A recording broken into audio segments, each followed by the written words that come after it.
चाहते हैं वह हर विधि से सभी भांति से वो कर लेते। राम करण चाहसि सोई होई, करे अन्यथा अस नहीं। भगवान जैसा करना चाहते हैं वे सभी विधि से वैसा कर ही लेते हैं। उनके चाहने में कोई बाधा बन सके ऐसा संसार में कोई भी नहीं है। एको हम द्वितीयो नास्ति, इसलिए क्योंकि जगत जो भी है, जो चराचर जगत आपको दिखाई दे रहा है, सब भगवान में ही लय, सब भगवान में।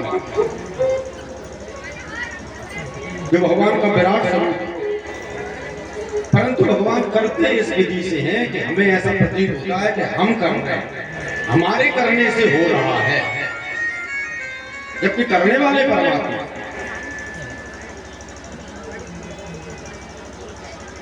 राजसूय यज्ञ के उपरांत एक समय ऐसा आया, दूध कीड़ा हो गई, पांडव हार गए, द्रौपदी की दांव पर लगा दी गई, द्रौपदी को निर्वस्त्र करने का प्रयत्न किया गया।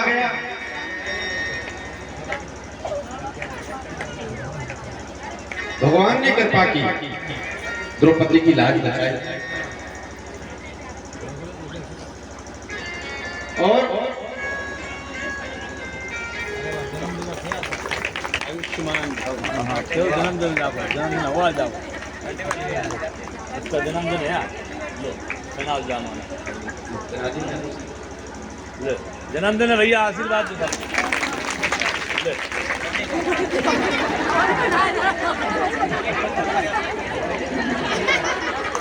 दो बेटा। आप सबकी तरफ से माला पहना तो आप सबकी तरफ से। राजसूय यज्ञ के बाद एक ऐसा प्रसंग आया जब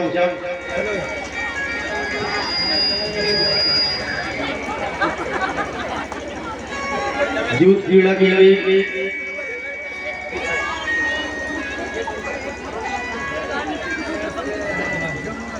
और छल पूर्वक पांडवों का सारा राज्य ले लिया गया। प्रस्ताव रखा गया कि 12 वर्षों का वनवास और 1 वर्ष का अज्ञातवास। अगर पांडव सफलतापूर्वक इसको काट के आ जाएं, तो उन्हें उनका जो राज्य लिया है वो वापस कर दिया जाए। अज्ञातवास में अगर पांडवों का पता लगा लिया, भाई कौरवों का क्या मन था, दुर्योधन का ये निश्चित अभिप्राय था कि 12 वर्ष का वनवास भोगेंगे और 1 वर्ष का जब अज्ञातवास का समय आएगा तो पता लगा लेंगे कि कहाँ है। अज्ञातवास मतलब पता नहीं लगना चाहिए कि 1 वर्ष का समय आपने कहाँ गुजारा, कहाँ व्यतीत किया। और अगर पता लग गया कि वो अज्ञातवास का समय कहाँ है पांडव, तो फिर से 12 वर्ष का वनवास और 1 वर्ष का अज्ञातवास, तो यही क्रम चलता रहेगा। दुर्योधन ऐसा सोचता है, यही क्रम चलता रहेगा। अज्ञातवास में पता लगा लेंगे, फिर से 12 वर्ष का वनवास जाना पड़ेगा। 12 वर्ष का वनवास और फिर 1 वर्ष का अज्ञातवास। 1 वर्ष का अज्ञातवास पूर्ण करके 12 वर्ष का वनवास पूर्ण करके इस बीच कई सारी घटनाएं घटित हुई और पांडव आए। तो जब पांडव आ गए तो पांडवों ने कहा कि भाई अब हमें हमारा राज्य वापस दो, जैसा कि पहले निश्चित हुआ था। मगर दुर्योधन किसी भी मूल्य पर पांडवों को उनका राज्य देने के लिए तैयार नहीं। आप विचार करके देखिए महाराज, बहुत से लोग बहुत सा प्रश्न उपस्थित करते हैं। मंच के माध्यम से मेरा निवेदन है, खुद आपके हृदय से और सूक्ष्म बुद्धि से इस बात की ओर ध्यान दीजिएगा। लोग कहते हैं अरे हम होते तो ऐसा हो जाता और वैसा, परमात्मा स्वयं थे फिर भी महाभारत हो गई, रोक नहीं पाए। भगवान तो खुद ही चाहते थे महाभारत करवाना, वो कैसे रोके? लेकिन रोकने का प्रयत्न पूरा किया।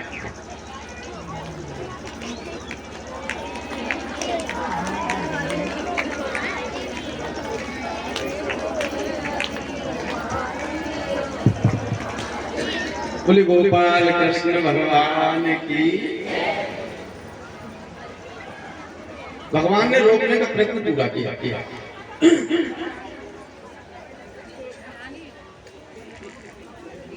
महाभारत तो ये तो कोई नहीं चाहता था, लेकिन लोगों के न चाहते हुए भी महाभारत जैसा युद्ध हुआ। एक दिवस सब पांडव और भगवान कृष्ण भोजन कर रहे थे। बड़े भैया युधिष्ठिर ने ऐसा मंतव्य रखा, वासुदेव मैं कभी नहीं चाहता कि युद्ध की जब घड़ी समीप आ गई, मैं नहीं चाहता कि युद्ध को कैसे टाला जा सकता है। आप संधि प्रस्ताव लेकर के हमारी ओर से हस्तिनापुर जाइए।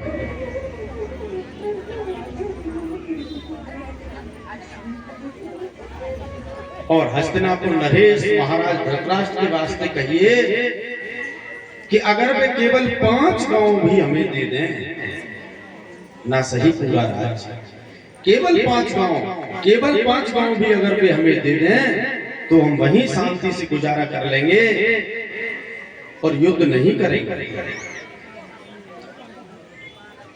हालांकि इस प्रस्ताव का चारों भाइयों ने विरोध किया, अर्जुन, भीम, नकुल, सहदेव। उन्होंने कहा यह तो उचित नहीं है। जब आधा राज्य देने की बात हुई थी तो केवल 5 गांव में संतुष्टि क्यों? लेकिन महाराज युधिष्ठिर अधिक उदार मना थे। महाराज युधिष्ठिर ने कन्हैया जी के समक्ष ऐसा प्रस्ताव रखा कि अगर केवल 5 गांव,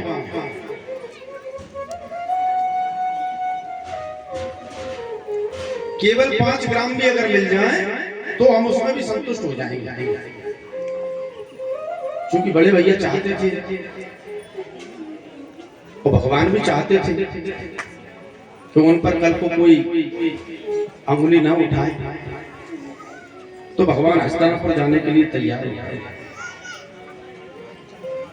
भगवान हस्तिनापुर जाने के लिए तैयार हो गए, वचन दिया, संधि प्रस्ताव लेकर के जा रहा हूं, जहां तक संभव होगा प्रयत्न किया जाएगा कि युद्ध को रोका जा सके। जब जाने लगे तो द्रौपदी के महल में भी आए। द्रौपदी ने कहा, वासुदेव कहां जा रहे हो? भगवान ने कहा संधि प्रस्ताव लेकर हस्तिनापुर जा रहे हो, दूत बनकर। आप सोचिए, तीनों लोगों का स्वामी दूत बनकर के जाने लगा। द्रौपदी ने कहा क्या वास्तव में संधि हो जाएगी? जिस समय संधि के प्रस्ताव पर चर्चा कर रहे हो उस समय मेरे खुले हुए केसों का भी ध्यान रखिएगा। भगवान ने कहा कृष्ण तुम चिंता नहीं करो, वही होगा जो तुम चाहते हो, लेकिन मेरे तरीका मेरा। भगवान हस्तिनापुर आए, सबको पता लगा कि भगवान दूत बनकर के हस्तिनापुर आए हैं, लेकिन द्वारिकाधीश स्वयं दूत बनकर के आए। दुर्योधन ने आतिथ्य का इंतजाम किया, विविध प्रकार के भोज्य पदार्थ बनवाए,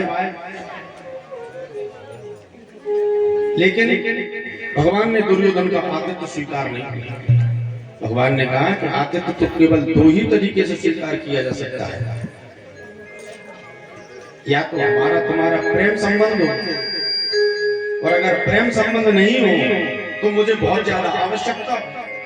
और दुर्योधन तुम जानते ही हो कि हमारा तुम्हारा प्रेम संबंध तो है नहीं और मुझे आवश्यकता भी नहीं। तो भगवान विदुर जी के यहाँ जाते हैं। आप देखिए ये प्रेम का ये प्रसंग है। भगवान विदुर जी के यहाँ जाते हैं। विदुर जी उस समय कहीं गए हुए थे, विदुरानी थी। तो विदुरानी जी भगवान को देख करके और प्रेम में विह्वल हो जाती हैं, और प्रेम में इतनी विह्वल हो जाती है कि उनको कुछ समझ में नहीं आता कि भगवान का आतिथ्य कैसे करें। कभी कभी हमारे जीवन में भी ऐसा समय आता है, कभी कोई अचानक से हमारा कोई बहुत प्रेमी व्यक्ति आ जाए, जिसकी आने की उम्मीद नहीं हो घर पर, वो व्यक्ति आ जाए तो हमें समझ नहीं आता कि उसको कहाँ बिठाएं, क्या करें, क्या पानी लाएं, चाय बनाएं, क्या खाएंगे, क्या पिएंगे। कुछ हमारी हालत दीवानों किसी हो जाती है ना। जनक जी को भी समझ में नहीं आया, राम जी जब पहुंचे कि रंगभूमि में कहाँ बिठाएं ऐसे सुंदर राजकुमार, इनकी योग्य कोई आशा नहीं दिखाई नहीं देती, सब मंचन थे मंच। आज जब भगवान विदुर जी के यहाँ पहुंच गए तो विदुरानी को समझ में नहीं आया क्या करें। तो विदुरानी जी ऐसे आतिथ्य कर रहे हैं, आप देखिए केले को छेला और छिलका भगवान को दे दिया और केला फेंक दिया। प्रेम में उन्हें कुछ पता ही नहीं लगा ऐसा कि भाई क्या करें। आज भगवान विदुर जी का आतिथ्य स्वीकार करते कि आज हरि आए।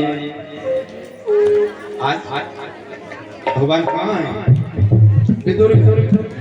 आज हरि आए विदुर घर पाहुना, आज हरि आए, आज हरि आए विदुर घर पावना, आज हरि आए विदुर घर पावना, आज हरि आए विदुर घर पावना, आज हरि आए विदुर घर पावना, आज हरि आए विदुर घर पावना, आज हरि आए, आज हरि आए, आज हरि आए विदुर घर पावना, आज हरि आए विदुर घर पावना, आज हरि आए।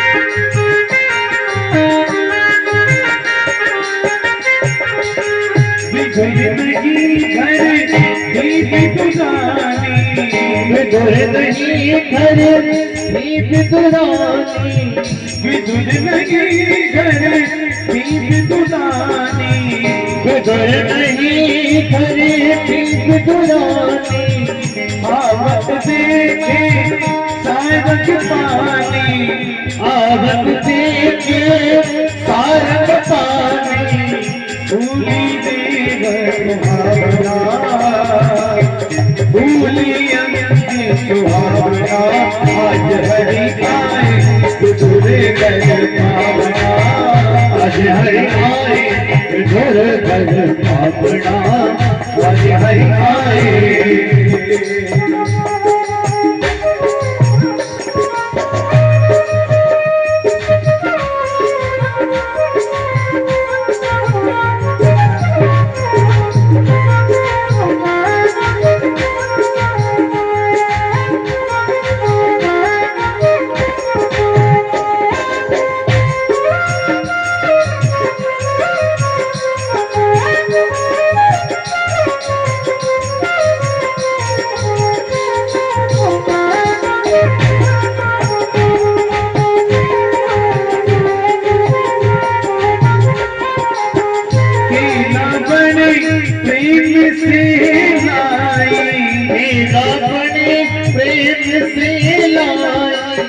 गिरी गिरी सब देख गिराई, गिरी गिरी सब देख गिराई, छिलका देख श्याम मुख माही, छिलका देख श्याम मुख माही, लागे बहुत सुहावना,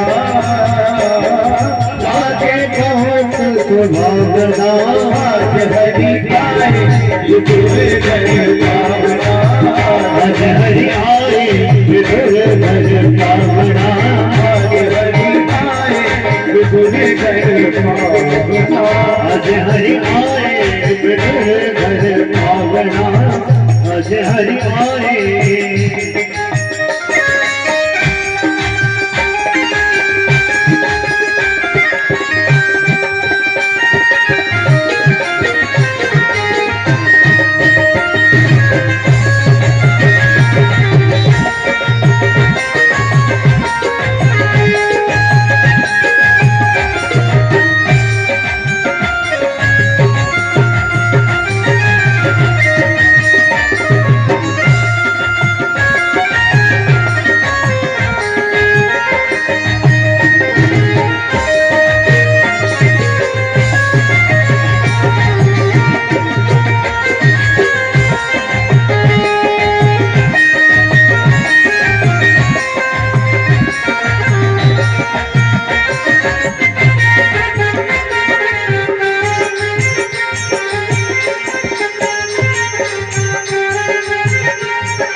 इतने मांगी विदुर घर आए, इतने माए विदुर घर आए, इतने मांगी विदुर घर आए, इतने माए विदुर घर आए, कारे खोटे वचन सुनाए, कारे खोटे वचन सुनाए, इनका देते श्याम मुख माही, दिलका देत श्याम मुख माही, गाना गवाई भावना गवाए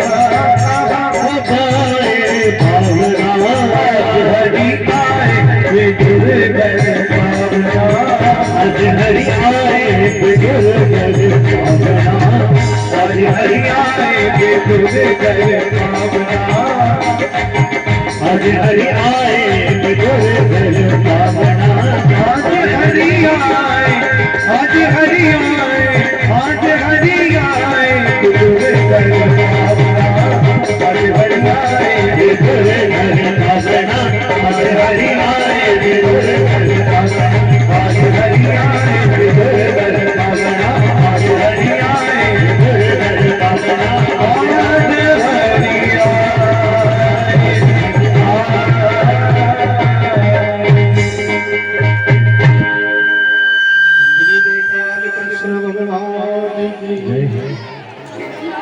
अद्भुत प्रसंग है। प्रेम में विदुरानी जी केले के छिलके तो खिला रही हैं भगवान को और केले को फेंक दे रही हैं। समझ ही नहीं पड़ रहा है क्या। अच्छा, भगवान की कृपा भी अन्यथा आप देखिए, न जाने कौन से गुण पर दया लगी रीझ, कुछ पता नहीं। प्रभु ऐसे कृपालु हैं, ऐसे दयालु हैं कि आवश्यक नहीं है कि आपकी योग्यता हो, बिना योग्यता के भी प्रभु कृपा कर देते हैं। न रोए वन गमन में भी पिता की वेदनाओं पर। एक एक शब्द पर गौर करिएगा। दशरथ जी महाराज रोते रहे। दशरथ जी महाराज ने बहुत कहा, सुमंत से कहा था कि रथ में बैठा कर अयोध्या का एक चक्कर लगाकर जंगल घुमाकर इन्हें वापस ले आना, क्योंकि राम चलेगा तो बस मेरे प्राण चले जाएंगे। और राम जी भी जानते थे कि उनमें पिताजी के प्राण बसते हैं। लेकिन न रोए वन गमन में भी पिता की वेदनाओं पर। और वही परमात्मा गीत को गोद में लेकर प्रभु आंसू बहाते, न जाने कौन से गुरु पर दया लगी। नहीं स्वीकार करते हैं निमंत्रण नृप दुर्योधन का, नहीं स्वीकार करते हैं निमंत्रण नृप दुर्योधन का। और विदुर के घर पे जाकर के भोग भाजी का लगा, न जाने कौन से गुरु पर दया लगी। ऐसे परमात्मा अनंत करुणा वरुणालय मेरे प्रभु। अगले दिवस जब धृतराष्ट्र की सभा में पहुंचे, प्रस्ताव रखा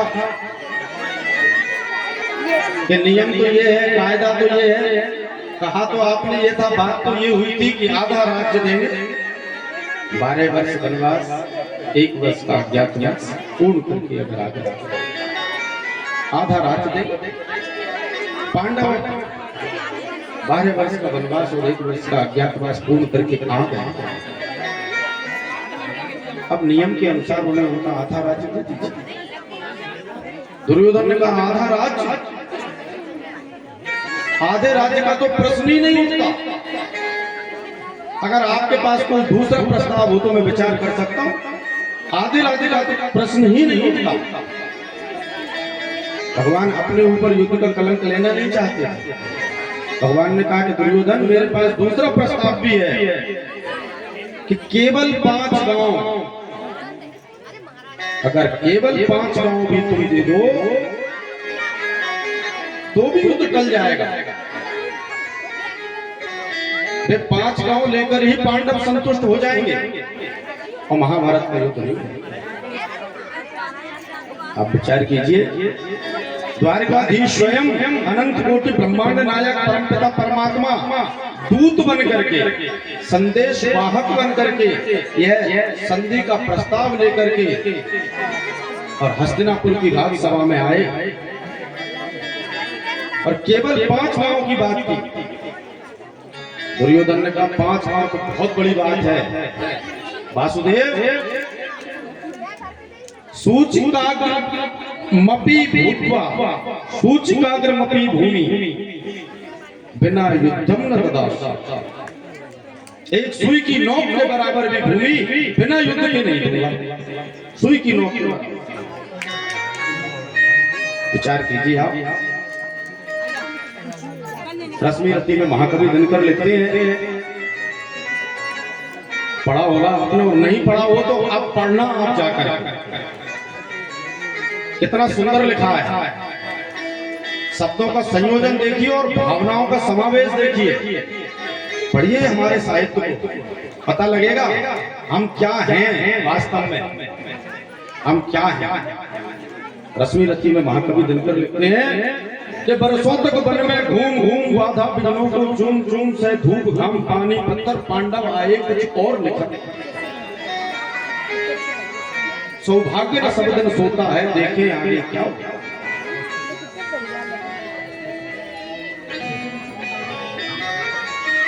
और मैत्री की राह बताने को, सबको सुमार्ग पर लाने को, दुर्योधन को समझाने को, भीषण विध्वंस बचाने को भगवान हस्तिनापुर आए, पांडव का संदेश आया। भगवान हस्तिनापुर आए और पांडवों का संदेश लेकर कहते हैं दो न्याय अगर तो आधा दो, दो न्याय अगर तो आधा दो, पर उसमें भी यदि बाधा हो तो दे दो, केवल 5 ग्राम रखो अपनी भूमि तमाम, हम वही खुशी से खाएंगे, परिजन पर असीना। मगर दुर्योधन इस प्रस्ताव को भी स्वीकार नहीं किया। दुर्योधन वह भी दे न सका, आशीष समाज की ले न सका, उल्टा हरि को बांधने चला, जो था असाध्य साधने चला। जब नाश मनुष्य पर छाता है, पहले विवेक मर जाता। विनाश काले विपरीत, जब नाश मनुष्य पर छाता है, पहले विवेक। हरि ने भीषण हुंकार किया, अपना स्वरूप विस्तार किया, डगमग डगमग दिग्गज डोले, भगवान क्रुद्ध होकर बोले, जंजीर बड़ा अवसाद मुझे, हाँ हाँ दुर्योधन। और जब भगवान ने अपना विराट स्वरूप दुर्योधन को दिखाया धृतराष्ट्र की सभा में, यह देख गगन मुझ में लय है, यह देख पवन मुझ में लय है, मुझ में विलीन संसार सकल, मुझ में लय है झंकार सकल, अमृत फूलता है मुझ में, संहार झूलता है मुझ में। उदयाचल मेरा दीप्तिभाव, भूमंडल वक्षस्थल विशाल, मुझ पर दिगंत को घेरे हैं, मैं नाक में पग मेरे, दिखते हैं जो नक्षत्र में कर सब है मेरे मुख के अंदर। जितने नक्षत्र आकाश पाताल जो सब दिख रहा है ये देख मेरे अंदर।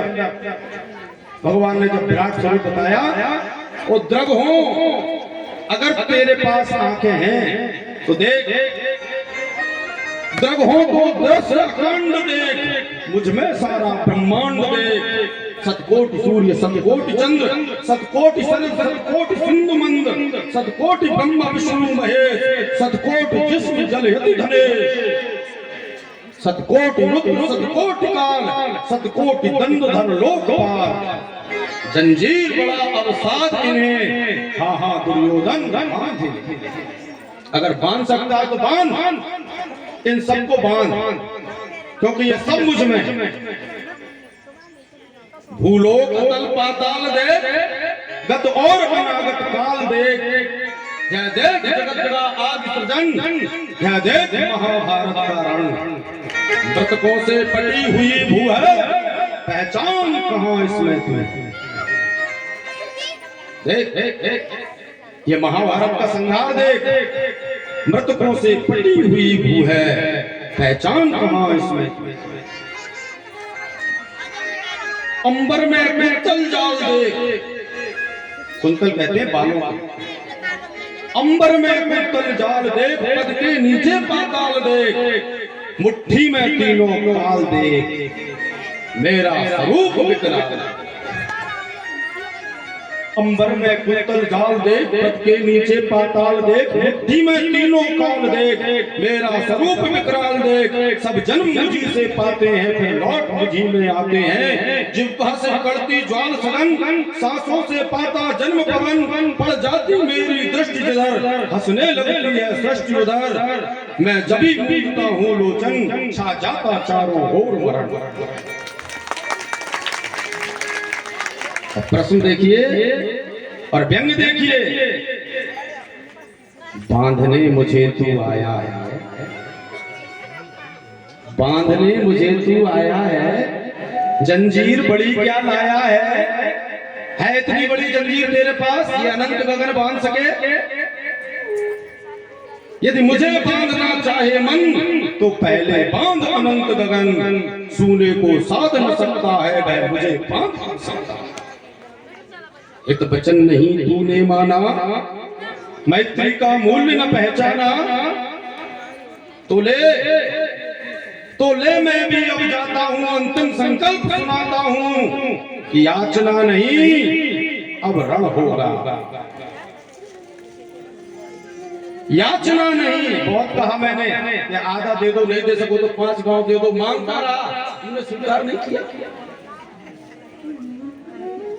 तेरे समझ में नहीं आया, हित वचन नहीं तूने माना, मैत्री का मूल्य न पहचाना, तो ले मैं भी अब जाता हूं और अंतिम संकल्प सुनाता हूं। क्या याचना नहीं अब रण होगा,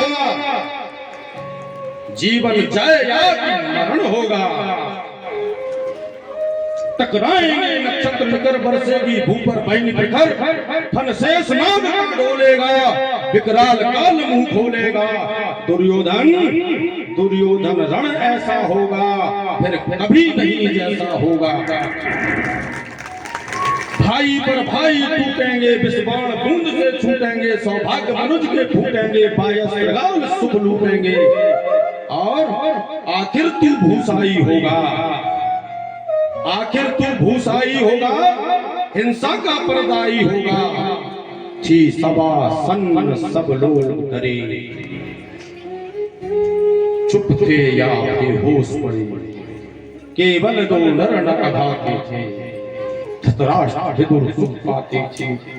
कर जोड़े खड़े प्रमुदित निरभय, दोनों पुकारते थे जय जय जय जय। बोले अनंत कोटि ब्रह्मांड नायक भगवान श्री कृष्ण चंद्र भगवान की, द्वारिकाधीश की जय। भगवान ने जब अपना विराट स्वरूप बताया धृतराष्ट्र की सभा में, दुर्योधन ने भगवान को बांधने का प्रयत्न किया, और जब दुर्योधन ने भगवान को बांधने का प्रयत्न किया तब भगवान ने विराट स्वरूप बताया। अंततः संधि का प्रस्ताव अस्वीकार हो गया, और अब ये निश्चित हो गया कि युद्ध होगा होगा होगा, युद्ध की तैयारियां हो रही। युद्ध से पूर्व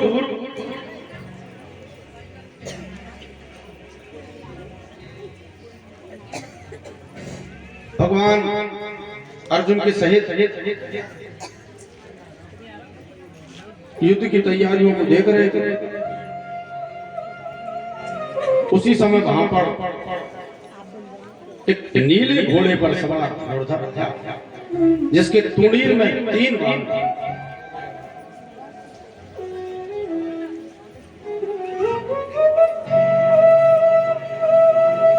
महाराज जब पांडव वनवास भोग रहे थे 12 वर्ष का, उस समय हिडिंब नाम का एक राक्षस, उसकी बहन थी हिडिंबा। तो हिडिंबा से भीम का विवाह संस्कार संपन्न हुआ था, कथा आपको विदित है। हिडिंबे का पुत्र था घटोत्कच।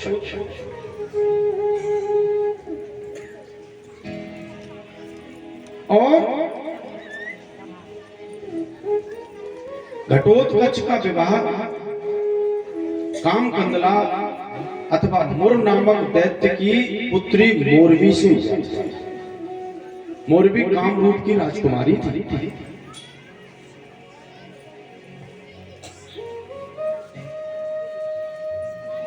मोरवी और घटोत्कच का पुत्र था बर्बरीक।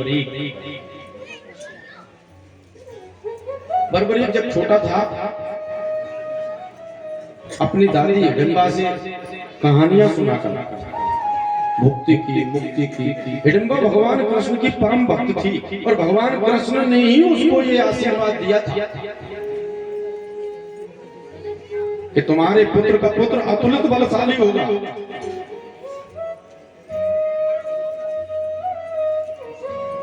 तो एक दिन यूं ही प्रश्न किया,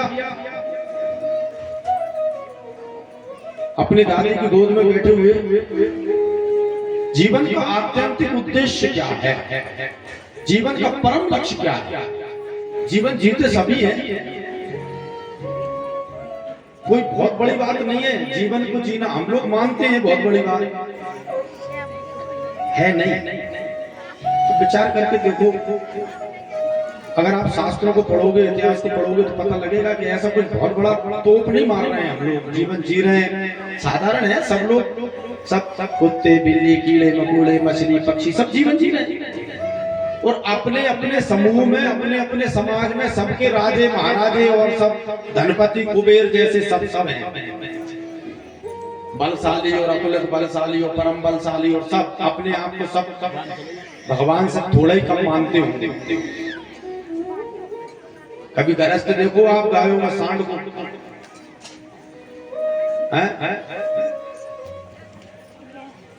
कभी देखो आप लड़ते हुए कुत्तों को।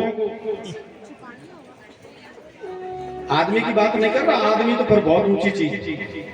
आदमी तो ये कहता है कि धरती पर मैं ही हूं, सारी सरकार मुझी से, मैं ऐसा कर दूंगा और वैसा कर दूंगा। और की तो बात क्या, 2 चींटों को कभी लड़ते हुए देखना। छोटा सा चींटी कितना छोटा चीज है, मुझे लगता है खाली आंखों से दिखाई देने वाला शायद सबसे छोटा जीव, या उससे भी कुछ छोटे जीव है जो खाली आंखों से दिखाई दे जाते हैं, पर व्यवहार में चींटी को सबसे ज्यादा छोटा जीव माना जाता है। कभी 2 चींटों को लड़ता देखो, वो एक दूसरे को ऐसा पकड़ लेती है, छोड़ती नहीं है। प्राण जाए पर शत्रु नहीं जाए। वो जो सर होता है ना, सर, वो सर टूट जाएगा मगर वो चींटे की पकड़ नहीं छूटेगी। देखा है, चींटे ने चींटे को पकड़ लिया तो वो चींटे का सर टूट जाएगा, मतलब वो मर जाएगा, मगर वो पकड़ नहीं छूटेगी, शत्रुता नहीं छूटेगी। बताओ कैसा भारी है। आदमी की तो बात क्या, चींटे जैसे छोटे से जीव में कितना भयंकर अहंकार है, कितना भयानक अहंकार है। फिर आदमी को समझ लो, एक राजा था, उसकी सेना मेरू पर्वत तक पहुंच गई। विजित होते होते पूरे पृथ्वी मंडल को विजित कर लिया और उसने अपने मंत्री को बुलाया और कहा कि मेरू पर्वत की शिखर पर हमारा नाम अंकित कर दिया जाए, क्योंकि आज तक तो कोई आया नहीं होगा, मैं पहला ही राजा होऊंगा जो मेरू पर्वत पर शिखर तक पहुंचा। तो मेरू पर्वत के सबसे ऊंचे शिखर पर मेरा नाम अंकित कर दिया जाएगा।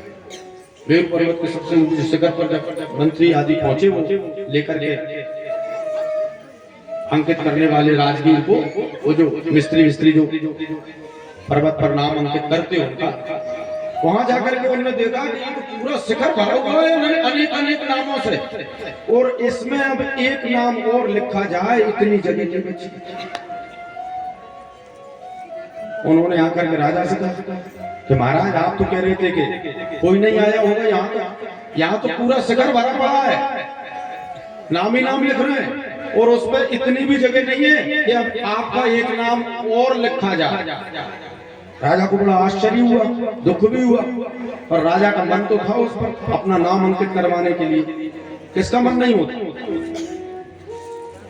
राजा ने कहा ऐसा करो, एक नाम मिटा दो और हमारा लिख दो, एक नाम।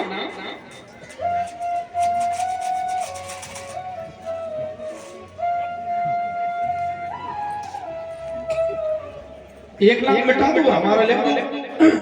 ऐसे किया गया, एक नाम मिटा दिया गया, राजा का नाम लिखा दिया।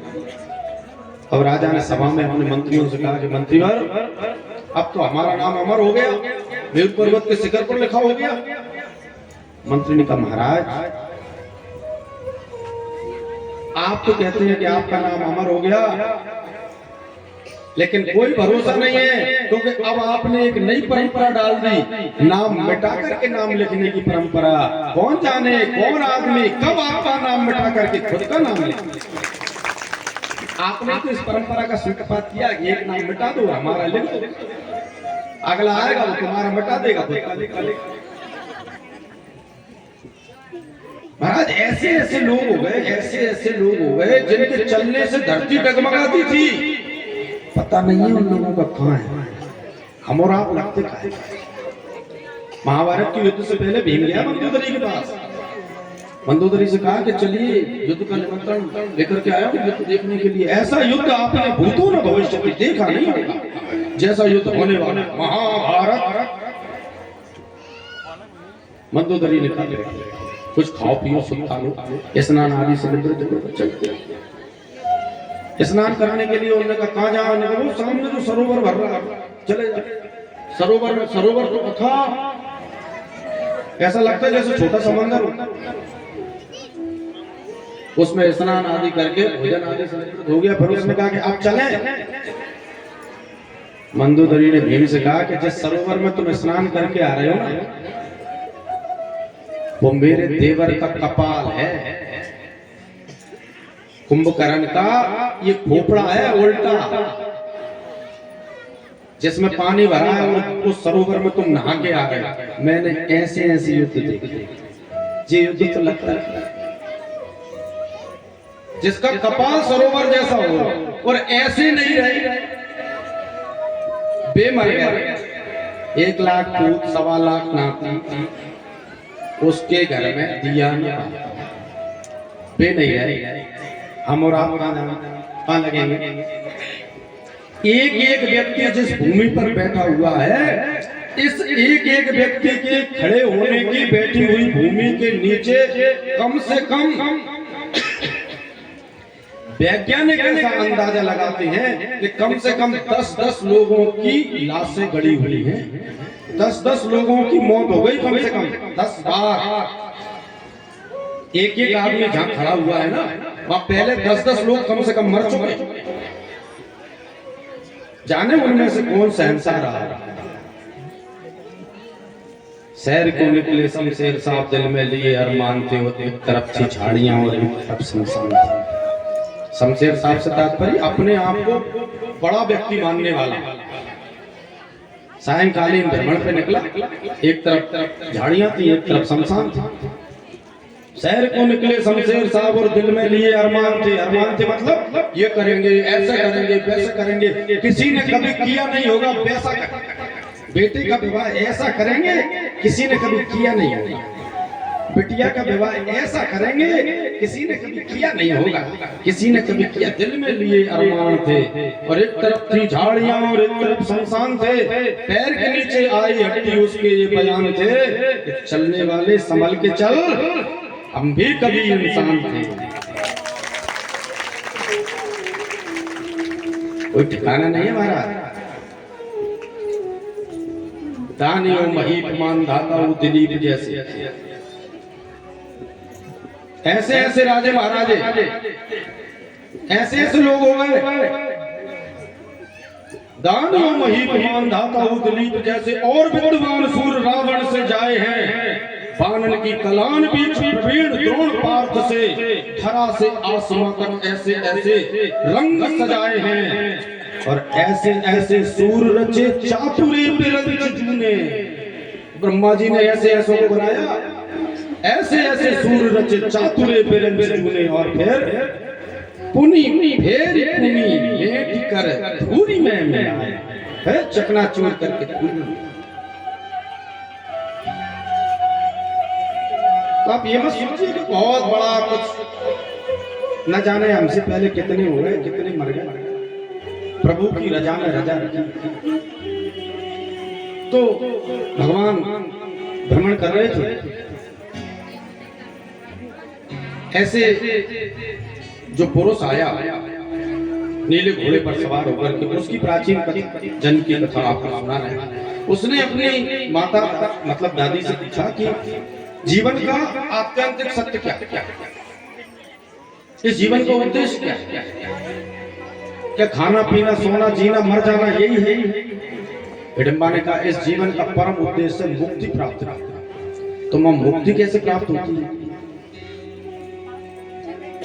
दादी ने कहा मुक्ति दो प्रकार से प्राप्त होती है। या तो आप तपस्या करो, या तो आप भगवान की भक्ति करो, या तो आप ज्ञान योग का आश्रय लो, या तो आप निष्काम कर्म योग का आश्रय लो।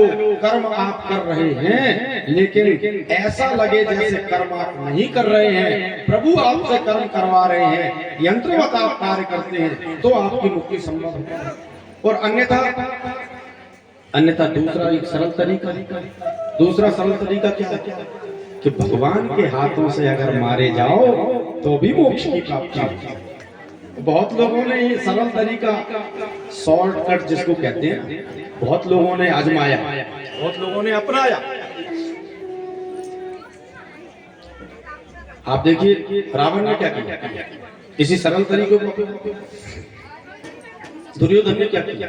दुर्योधन ने भगवान से कहा था जाना कि धर्मा नच में प्रवृत्ति, मैं जानता हूं धर्म क्या है, मेरी प्रवृत्ति।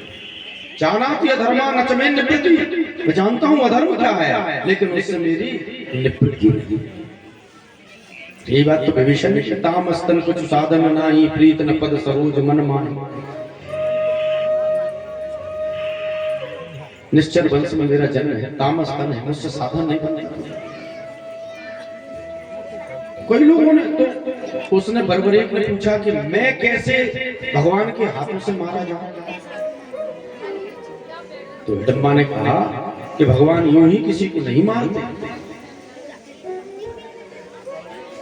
भगवान से मुक्ति प्राप्त करने के लिए भगवान से बैर साधना पड़ता है, और भगवान से बैर वही साध सकता है जो भगवान के तुल्य पराक्रमी हो। तो बर्बरीक ने कहा बिल्कुल ठीक, मैं भी अपने पराक्रम का विस्तार करता हूं। और बर्बरीक तपस्या करने के लिए गया, वर्षों तक उसने तपस्या की, ऐसी घनघोर तपस्या की, नव दुर्गाएं 9 देवियां आई और उसको वरदान दिया शक्ति का। स्वयं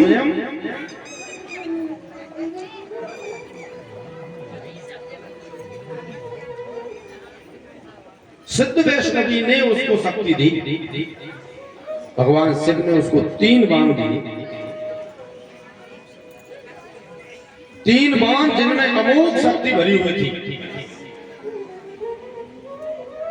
सिद्ध वैष्णवी की शक्ति प्राप्त करके बर्बरीक लौटा। चूंकि बर्बरीक को अपनी दादी हिडिंबा से हमेशा ऐसी कथाएं सुनने को मिलती थी कि जिनमें हारे हुए व्यक्ति का वर्णन होता था, तो जो सहज लगाव था बर्बरीक का, वो हारे हुए व्यक्ति के प्रति हो गया था।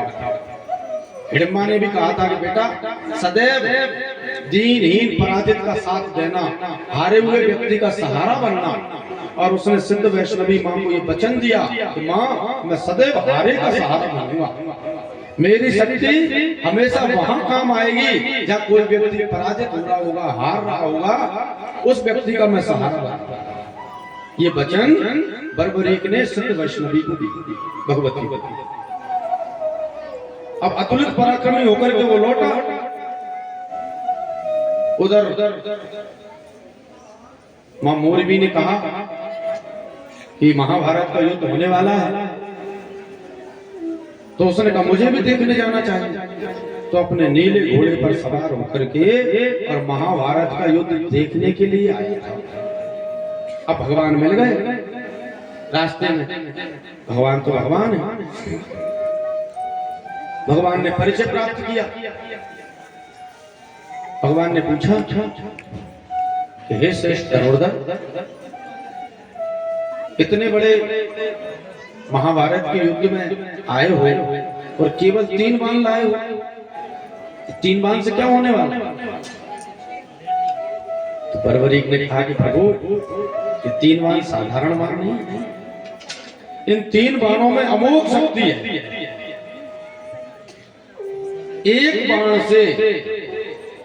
एक बाण का जब मैं अपने धनुष पर संधान करूंगा तो मैं अपने मन में जिनकी भी कल्पना करूंगा, ये मेरा एक बाण उन सबको चिन्हित करेगा, सब पर चिन्ह लगाएगा। और दूसरे बाण का जब संधान करूंगा तो जितने लोगों पर, जितने जहां जहां जिस चीज पर पहले बाण में चिन्ह लगाए हैं, दूसरा बाण उन सबको समाप्त कर देगा। और तीसरा बाण अगर कभी धनुष पर चढ़ गया तो महाप्रलय आ जाएगी, इसलिए मैं इस तीसरे बाण का प्रयोग तो कभी करूंगा ही नहीं। मेरे 2 ही बाण काफी हैं पूरे महाभारत को निपटाने के लिए। भगवान ने कहा अच्छा परीक्षा करके देखे। उसने कहा अवश्य।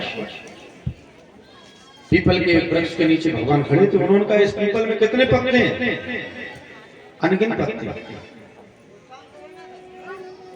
सभी पत्तों को एक बाण से निशाना बना सकते हो? अवश्य। उसने अपने पहले बाण का संधान किया धनुष पर, और भगवान ने क्या किया, एक पत्ता तोड़ के अपने पैर के नीचे रख दिया। और जब बर्बरीक ने अपने पहले बाण का संधान किया, मन में सारे वृक्ष के सारे पत्तों की कल्पना करके, तो वो एक बाण गया और सारे पत्तों पर निशान लगा करके आ गया, सारे पत्तों में छेद हो गया। भगवान ने बर्बरीक से पूछा कि सारे पत्तों पे निशान लग गए? बोले हाँ भगवान, सारे पत्तों पे निशान लग गए। भगवान ने अपना पैर उठा करके देखा तो उनके पैर के नीचे जो पत्ता था उसमें भी छेद हो गया।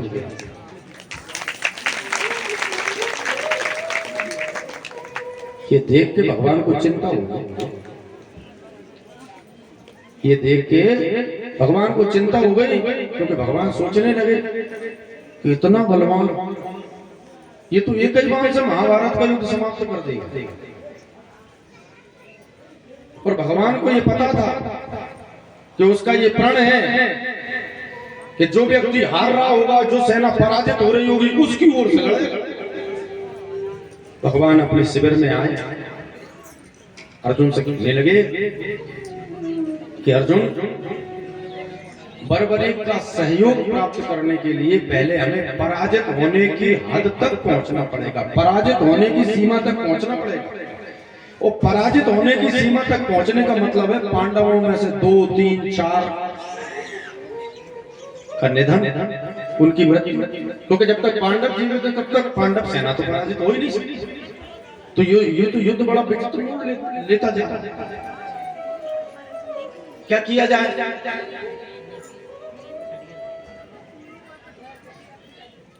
भगवान एक ब्राह्मण का वेश धारण करके वो बर्बरीक के सम्मुख जाते हैं मांगने के लिए।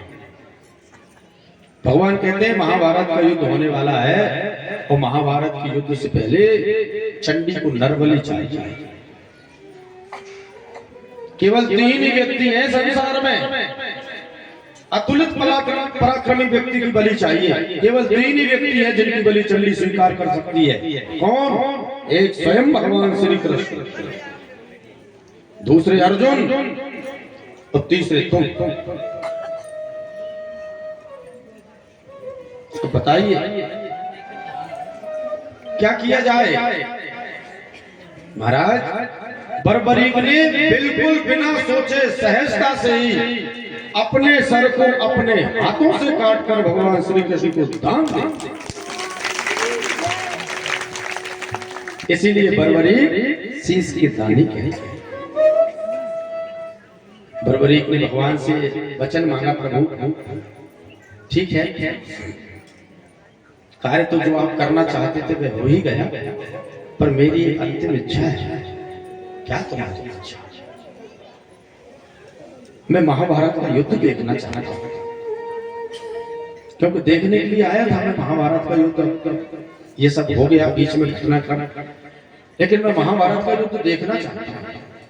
भगवान ने उसके शीश को पर्वत शिखर पर स्थापित किया, तुम वहीं से महाभारत का पूरा युद्ध देखोगे। महाराज वर्णन है कि कभी कभी जब कोई योद्धा अपनी सेखी बगाड़ता था, अपने आप को महावीर कहता था, तो वो सर वहां पर बैठा बैठा हंसता था। वो सर हंसता था। जब महाभारत पूर्ण हो गया और अर्जुन भीम भगवान के साथ आए और उन्होंने पूछा कि बर्बरीक तुम हंसते क्यों थे? बार बार तुम्हारे अट्टहास की ध्वनि सुनाई देती थी, तुम हंसते क्यों थे? तो बर्बरीक ने कहा कि जब भी कोई योद्धा अभिमानवश अहंकारवश ये कहता था कि मैंने ऐसा कर दिया, मैंने वैसा कर दिया, तो मुझे हंसी आती थी, क्योंकि मैं स्पष्ट देख रहा था कि करने वाला तो कोई नहीं है, कराने वाले केवल श्री कृष्ण। संपूर्ण महाभारत के युद्ध में केवल एक ही अस्त्र चल रहा था और वो था सुदर्शन चक्र। सारे बाणों में सुदर्शन चक्र था, सारे हथियारों में केवल और केवल सुदर्शन चक्र था। भगवान जिसका वध करना चाहते थे, भगवान अपने चक्र से उसका वध करते। युद्ध तो केवल श्री कृष्ण ने ही लड़ा, आयुध तो केवल एक ही चला, सुदर्शन चक्र। और योद्धा तो जबरदस्ती में ही अपनी अपनी सेखी बगा, तो वो शीश हंसता था। भगवान कृष्ण ने उसको वरदान दिया कि आज से तुम तुम्हारे प्रण के अनुसार हारे का सहारा बनोगे। जो भी व्यक्ति हार कर तुम्हारे पास आएगा तो तुम्हारे पास आकर जीवन को जीत जाएगा। इसलिए आज खाटू श्याम हारे का सहारा कराता है। बोले हारे के सहारे की, खाटू नरेश की। श्याम तेरे भरोसे मेरा परिवार है, तू ही मेरी नाम का माझी हो, तू ही मेरी नाम का माझी, तू ही पतवार है। श्याम तेरे भरोसे मेरा परिवार है, श्याम तेरे भरोसे मेरा परिवार है, श्याम तेरे भरोसे मेरा परिवार है, श्याम तेरे भरोसे मेरा परिवार है। तू ही मेरी नाम का माझी हो, तू ही मेरी नाम का माझी, तू ही पतवार है। श्याम तेरे भरोसे मेरा परिवार है।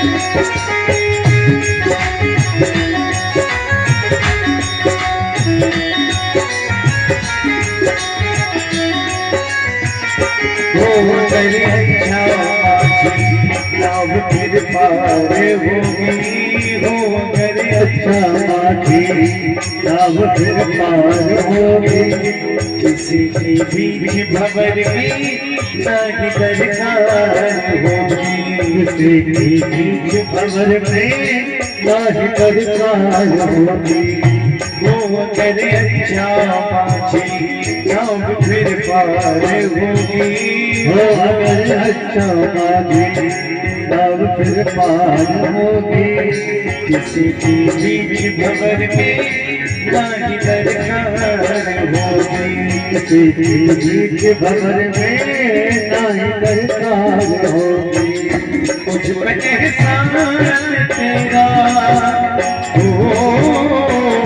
मुझ पे एहसान तेरा कान्हा बेशुमार है, शाम तेरे भरोसे मेरा परिवार है, शाम तेरे भरोसे मेरा परिवार है। वो पालनहारे निर्गुण उजारे, वो पालनहारे निर्गुण और न्यारे, तुमने बिने हो मेरा कौन नहीं, तुमने बिने हो मेरा कौन नहीं। मेरी उलझन सुलझाओ भगवन, हमारी ये उलझन सुलझाओ भगवन, तुमने बिने हो मेरा कौन नहीं, तुम्हारे बिने हो मेरा कौन नहीं।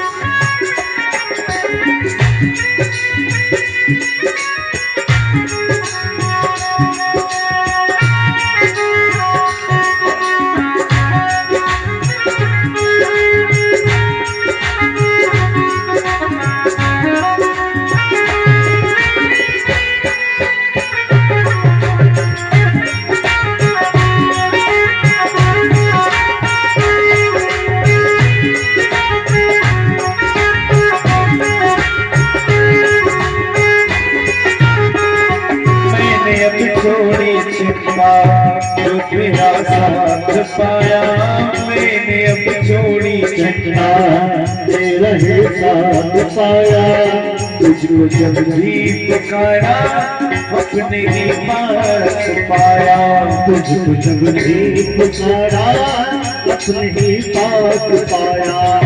कुछ में एहसान तेरा कुछ में एहसान तेरा कान्हा बेशुमार है, शाम तेरे भरोसे मेरा परिवार है, शाम तेरे भरोसे मेरा परिवार है, शाम तेरे भरोसे मेरा परिवार है, शाम तेरे भरोसे मेरा परिवार है।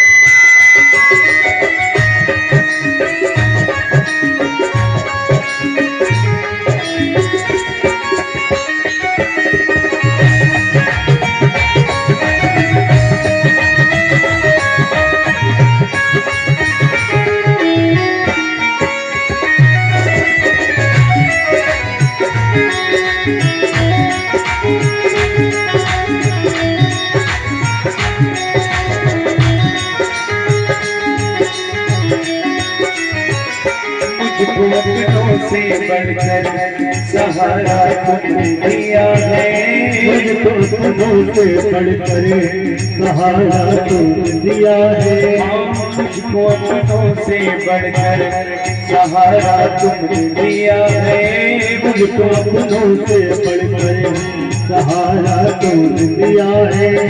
जिंदगी भर जीने का गुजारा तुमने दिया है, जिंदगी भर जीने का गुजारा तुमने दिया है, मुझ पे एहसान तेरा, ओ मुझ पे एहसान तेरा, कांट में शुमारे है शाम तेरे भरोसे मेरा परिवार है, शाम तेरे भरोसे मेरा परिवार है, शाम तेरे भरोसे मेरा परिवार है, शाम तेरे भरोसे मेरा परिवार है।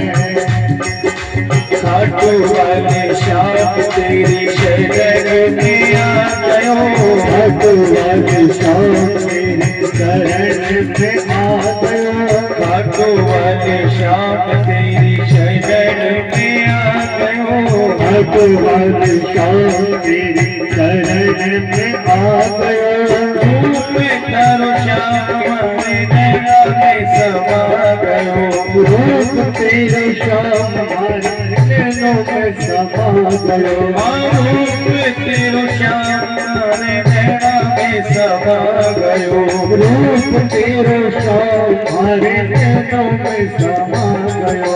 जिससे अब मते बाबा हार मानी तेरे से, जिससे रब मते बाबा हार मानी तेरे से, आंगली चोरा के बाबा जस कटे मेरे से, चोरा के बाबा जस कटे मेरे से, दीना नाथ मेरी बात शादी तोड़ी तेरे से, दीना नाथ मेरे बात शादी तोड़ी तेरे से, आंगली चोरा के बाबा जस कटे मेरे से, आंगली चोरा के बाबा जस कटे मेरे से, आंगली चोरा के बाबा जस कटे मेरे से, आंगली चोरा के बाबा जस कटे मेरे से।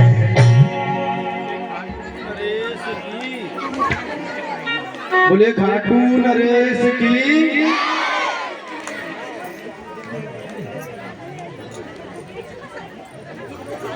ये फरवरी की कथा महाभारत में वर्णित है। विशेष रूप से आपसे निवेदन करना चाहेंगे कि व्यक्ति को जो अहंकार हो जाता है कि मैं कर रहा हूं अथवा मैं होता तो परिस्थितियां भिन्न होती, कुछ नहीं हो सकता। करने वाला केवल एक है और वो है परमात्मा, और जो वो करता है वही होता है। राम करण चाहसि सोई होई, कराए अन्यथा अस नहीं हो, यही वही जो राम रचि राखा, वो करी तर्क बढ़ावे। हमको लगता है ऐसा कि हम कर रहे हैं, या हमारे करने से हो रहा है, या हमारे करने से हो सकता है, लेकिन वस्तुतः करने वाला तो परमात्मा हमारे माध्यम से करा रहा है। ये हमारा भाग्य। महाभारत के बनपर्व में एक कथा आती है जन्मेजय की। परीक्षित के पुत्र हैं जन्मेजय।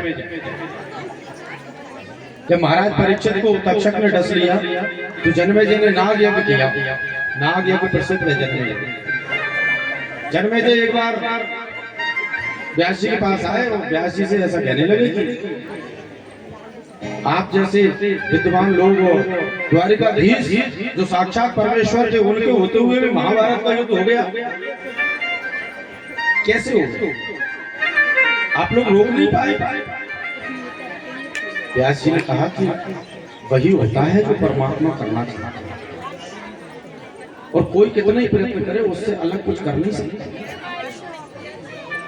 व्यास जी ने जन्मेजय के विषय में बताया कि जन्मेजय, तुम अपने बाबत स्वयं कुछ नहीं कर सकते। हमारे आपके जीवन में सर्वत्र ऐसे क्षण आते हैं जब हम अपने आप को बेबस महसूस करते हैं, ऐसा बद्ध महसूस करते हैं, आबद्ध महसूस करते हैं, ऐसा महसूस करते हैं कि हम चाहते तो हैं कि हम परिस्थितियों को बदल दें, लेकिन हम परिस्थितियों को बदल नहीं पा रहे। सामर्थ्य नहीं, कैसे क्या करें? हम जो करते हैं उसका प्रभाव उल्टा ही होता है। कई बार जीवन में ऐसे क्षण अन्यथा हम तो सदैव अच्छे के लिए कार्य करेंगे, फिर भी जीवन में समस्या और मुसीबतें तो आ ही जाती है। अच्छा, कौन चाहता है क्रोध करे? एक तो लोग ऐसा कोई हाथ उठा करके बताओ, कौन चाहता है क्रोध करे? वो चाहता है कि वो क्रोध करे? बताइए, कोई मन है किसी का गुस्सा करने का, क्रोध करने का? पर क्रोध करते हो कि नहीं करते हो? तो आप नहीं चाहते कि क्रोध करें, फिर क्रोध कैसे हो जाता है? अगर आपके चाहने से ही सब होता है तो आप तो नहीं चाहते कि क्रोध करें, तो फिर क्रोध कैसे आ जाता है? और जब भी क्रोध आता है तो बाद में पछतावा होता है कि नहीं होता? क्या गलत क्रोध किया, परिस्थिति तो और बिगड़ गई, और बाद में पछताते, वो भले ही बाद में पछताते, अगले दिन फिर क्रोध करते हैं कि नहीं करते? आदमी कितना बेवकूफ, सोच के देखिए। कवि ने कहा है कि जिंदगी है अपने बस में और न कब्जे में मौत। ना तो जिंदगी बस में है, कहाँ आप जन्म लोगे, किसके यहाँ जन्म लोगे, कैसा जन्म लोगे, आपके बस में है क्या? बताइए। अच्छा, अगर हमारे बस में होता नहीं, हम ही डिसाइड करते, हम ही ये निर्णय करते कि हमें कहाँ पैदा होना है, तो क्या होता? अरे कोई तो बोलो। अरे भैया, सब राजे महाराजों के घर में जन्म लेता, यहाँ कौन जन्म लेने वाला था? हम तो सब राजे महाराजाओं के घर जन्म लेते, हमारे ही चाहने से होता कि हम कहाँ पैदा हो, ये हम ही निर्णय करते, तो हम तो राजे महाराजाओं के यहाँ जन्म लेते, जहाँ काहे के लिए? माटी पूरा में कौन फालतू जिंदगी भर मेहनत करे, भाषा बनाया लेते कि नहीं लेते?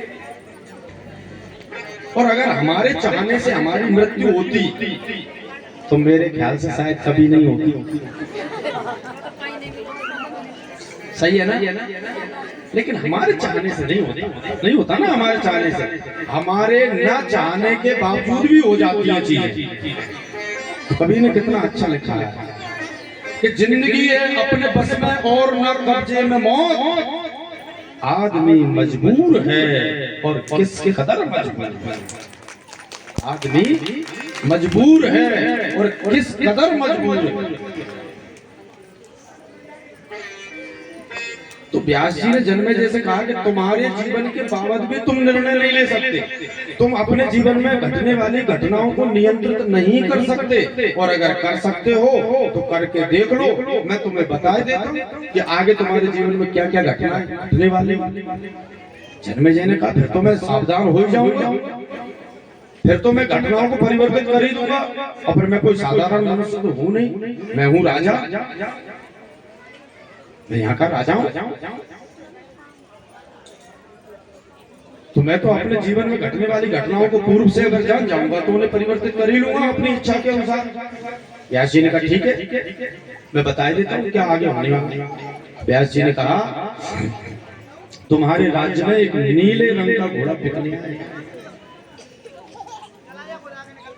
उसको मत खरीद, चलो अगर खरीद लो तो उस पर सवारी मत करो,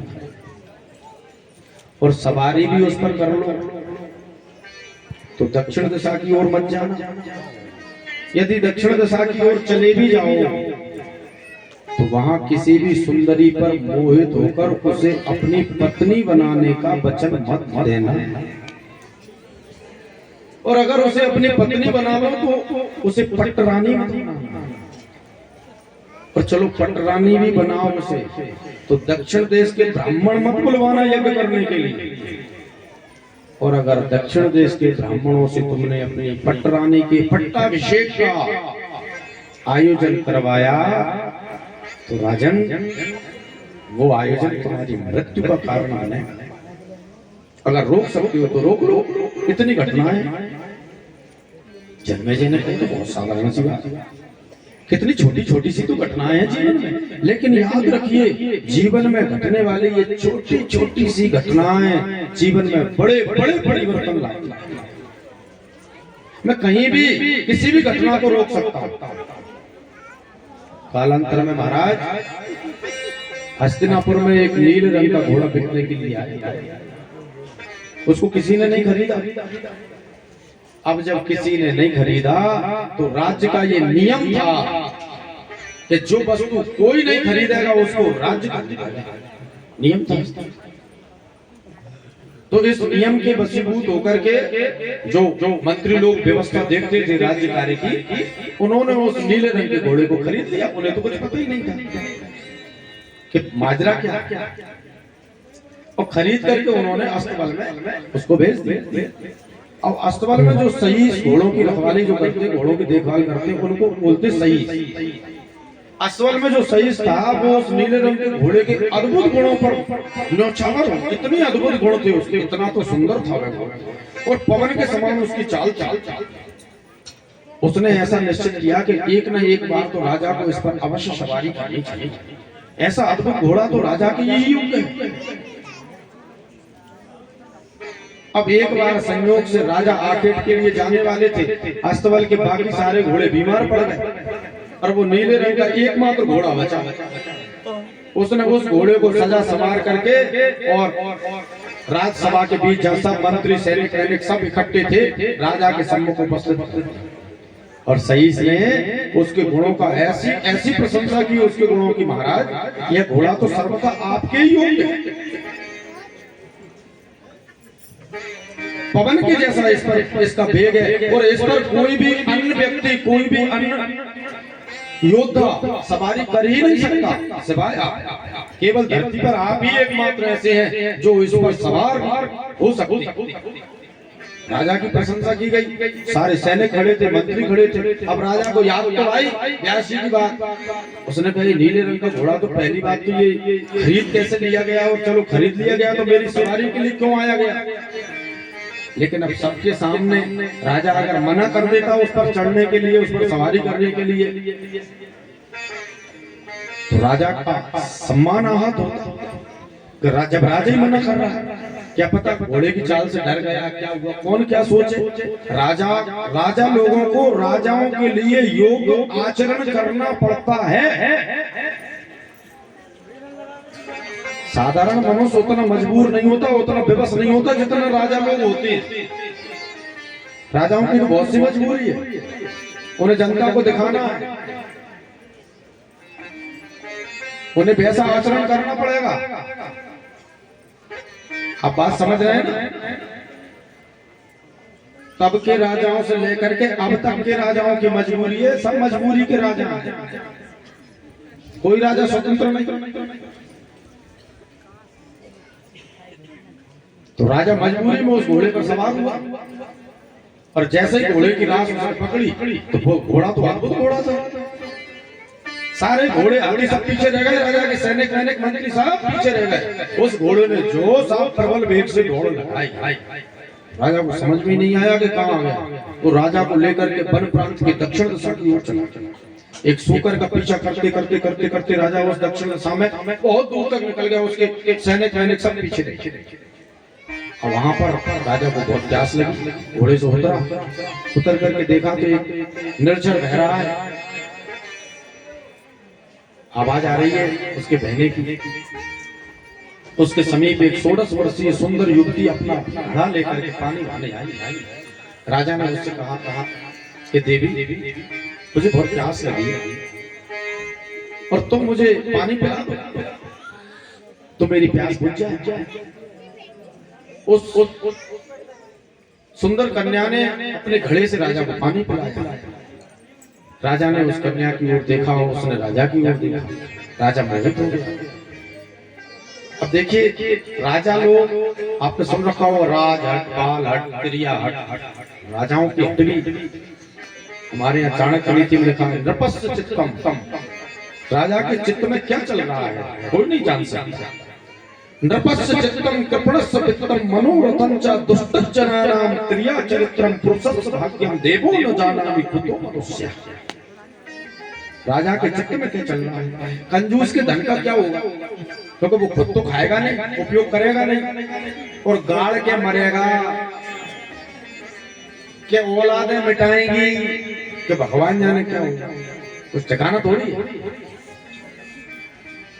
कंजूस के धन का क्या होता है कोई पता नहीं, देवता भी नहीं जानते। एक सेठ जी थे भारी कंजूस, उनके मित्र लोग उनसे कहते थे कि भाई अपने जीते जी अपने हाथ से कुछ दान कर दो। तो सेठ जी कहते नहीं हमने तो रखा है, इंतजाम करके रखा। अरे तुम जब वृद्ध हो जाओगे, असक्त हो जाओगे, तब पता नहीं व्यवस्था मिल पाए नहीं मिल पाए। और सेठ जी भी बड़े विचित्र, वे साहब 1 रुपया दान न करें। और सेठ जी ने क्या किया, अपने अंतिम समय की व्यवस्था के लिए दीवार में एक गड्ढा बना के वहां कुछ धन रख दिया और उसको वापस से पैक करवा दिया कि जब अगर मान लो ऐसा बुढ़ापे का समय आएगा तो जो दान करने के लिए झांकी की व्यवस्था। अब सेठ जी हो गए बीमार, अब वो मित्र लोग आए, अब सेठ जी से बोलते नहीं बने, इतने बीमार हो गए कि बोलते ही नहीं बने, आवाज नहीं निकली, कंठ बन गया। और वो मित्र लोग सब उनको देखने आए, उनके बच्चों को पता था कि पिताजी ने इसमें धन रखा था। तो अब वो मित्रों की तरफ देखे और बार बार वो उस दीवार की तरफ इशारा करें। मित्रों ने कहा कि भाई इनके हाथ से कुछ दान करवा दो, मरने ही वाले हैं, कुछ दान हो जाएगा तो परलोक सुधर जाएगा, और धन की कमी वैसे भी नहीं है तुम्हारे पास, तो कुछ थोड़ा बहुत दान इनके हाथ से करवा दो। तो कहते थे कि मैंने इंतजाम करके रखा है, अब कहाँ रखा है भगवान जाने। तो वो उन्होंने सुना तो वो इशारा, हाथ से इशारा करके उनसे बताएं कि ये दीवार पे यहाँ इसमें रखा है, इसमें से निकाल लो और मेरा हाथ लगवा के दान करवा दो। उनका मतलब ये था, पर बेचारे बोल तो पा नहीं रहे, मित्रों को कुछ समझ में नहीं आया। तो मित्रों ने उनके बच्चों को बुलाया और उनसे कहा कि तुम्हारे पिताजी जब भी हम दान की बात करते हैं, धर्म की बात करते हैं, तो ये दीवार की तरफ इशारा करते हैं, ये क्या कह रहे हैं, हमको समझ में नहीं आ रहा क्या कहना क्या चाह रहे हैं। तो उनके पुत्रों ने सोचा कि पिताजी तो जा ही रहे, धन पाए कौन जाए। तो उनने कही वो हमारे पिताजी ये कह रहे हैं कि अब क्या बच्चा, धन जितना था तो सब इस दीवार में लग गया।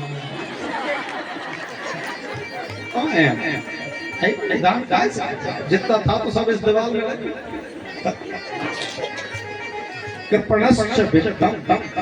कंजूस के धन का क्या होगा, मनोरथन चा दुष्ट जनाना, दुष्ट मनुष्य के मन में क्या मनोरथ है, आपसे प्रशंसा कर रहा है, भीतर आपके विषय में क्या सोच रहा है। दुष्ट का मतलब जिसका इष्ट, जिसका अभीष्ट छुपा हुआ है वो दुष्ट। दुष्ट कौन है?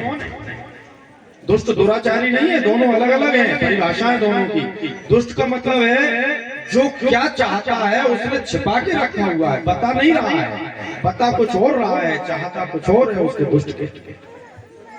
मनोरथन चा दुष्ट जनानाम त्रिया चरित्रम, स्त्री का चरित्र, त्रिया चरित्रम पुरुषस्य भाग्यम, पुरुष का भाग्य कब बदल जाए।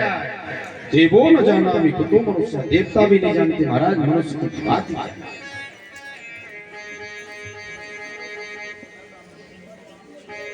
अब वो राजाओं का हट, राजा का मन जब आ गया उसपे, तो उसने कहा मैं तुम्हें अपनी पत्नी बनाना चाहता हूँ। पहले तो राजा ने कहा कि मैं तुम्हें तुम्हारा सानिध्य प्राप्त करना चाहता हूँ, तुम्हारा प्रेम प्राप्त करना चाहता हूँ। तो वो स्त्री बोली कि ऐसे थोड़ी ना राजा, अगर तुम मुझे अपनी पत्नी बनाओ तो मैं तुम्हारे साथ चल सकता हूँ। तो अंततः अब राजा का मन इतना आ गया था कि उसने कहा चलो ठीक है। यद्यपि ब्यास जी की बात उसे स्मरण थी, और उसने सोचा अभी तो बहुत सारी चीजें हैं, पटरानी नहीं बनाएंगे, ले चलते। तो वो घोड़े पर बिठा करके उसको राजभवन में ले आया और अपनी पत्नी बना करके उसने रणिवास में। अब जब रणिवास में राजा गया, अब वो तो होनहार जो है सो होकर के रहती है। रणिवास में राजा गया तो उसने कहा कि ऐसा है, हम तो पटरानी बनेंगे, तभी हम रहेंगे, नहीं तो हम चले जाएंगे। राजा भी सोच में पड़ गया कि सारी चीजें वैसी होती जा रही हैं जैसी व्यास जी ने बताई, और मैं किसी भी चीज को रोक नहीं पा रहा। तो अब ऐसा करते हैं कि ये अंतिम बात है, इसको पटरानी बना देते हैं, दक्षिण देश के ब्राह्मण नहीं बुलाएंगे, ये तो कम से कम कर ही सकते हैं। अब ये कोई ये थोड़ी ना जिद करेगी कि नहीं दक्षिण देश के ब्राह्मण बुलाओ, नहीं बुलाएंगे। तो राजा ने उसे पटरानी बनाने के लिए पट्टाभिषेक रखा। जैसे राज्याभिषेक होता है ना, युवराज बनाया जाता है, ऐसे पटरानी बनाया जाने के लिए पट्टाभिषेक होता। तो पट्टाभिषेक के लिए राजा ने कहां से ब्राह्मण बुलाए? काशी से ब्राह्मण बुलाए। अब संयोग की बात देखिए, काशी चूंकि उस समय भी विश्व में विद्या का बहुत बड़ा केंद्र था। हमारे यहाँ तो आज भी यज्ञोपवीत संस्कार होता है तो हम कहते हैं काशी विद्या अध्ययन के लिए जाना। काशी के विषय में प्रसिद्ध है कि काशी की सुख सारिकाएं भी शुद्ध संस्कृत का वाचन करती थी उस समय में। अब तो काशी से ब्राह्मण बुलवाए। काशी विद्या का बहुत बड़ा केंद्र था, इसलिए संपूर्ण भरतखंड से, संपूर्ण आर्यावर्त से लोग काशी विद्या अध्ययन के लिए जाते थे। तो दक्षिण देश से भी ब्राह्मण आए थे काशी विद्या अध्ययन के लिए। जिन गुरु के पास वे अध्ययन कर रहे थे उनका अध्ययन उसी समय पूरा हुआ था, और उन्हीं गुरु जी को जन्म दे के राज्य का कार्य कराने के लिए, पट्टाभिषेक कराने के लिए जा गुरु जी ने सोचा कि इनकी परीक्षा भी हो जाएगी और अपना कार्य भी पूरा हो जाएगा। गुरु जी उन दक्षिण देश के युवा ब्राह्मणों को लेकर के और जन्मेजय का यज्ञ कार्य करवाने के लिए। अब किसी को ये पता नहीं मामला क्या चल रहा है। जरूरी नहीं है कि सारी चीजें आपकी जानकारी में ही हो। कई बार विधि आपकी जानकारी से विलग होकर भी कार्य करती है। ब्राह्मण आ गए, यज्ञ अभिषेक हुआ, पटरानी का पट्टाभिषेक हो गया, यज्ञ संपन्न हो गया। अब यज्ञ संपन्न होने के बाद ब्राह्मण भोजन होता है, पता है कि नहीं होता? तो ब्राह्मण भोजन के लिए पंक्तिबद्ध तरीके से बैठे। अब जब नियम है, ब्राह्मण भोजन जब करता है, ब्राह्मण भोजन जब होता है तो जो करवाने वाला है उसको कम से कम एक न एक व्यंजन अपने हाथों से जरूर परोसना चाहिए। ये रीति नीति। आप भोजन करा रहे हो, आज की बात दूसरी है, आज की तरह से नहीं है व्यवस्था। हमारे यहाँ तो भोजन की बहुत अलग व्यवस्था है महाराज। आजकल तो दरवाजे पे खड़े हो जाते हैं जो करा रहे हैं, जिनके यहाँ काम है, आइए आइए, थोड़ा सा मुस्कुराए और जाइए भीतर, और फिर खाइए चाहे मत खाइए।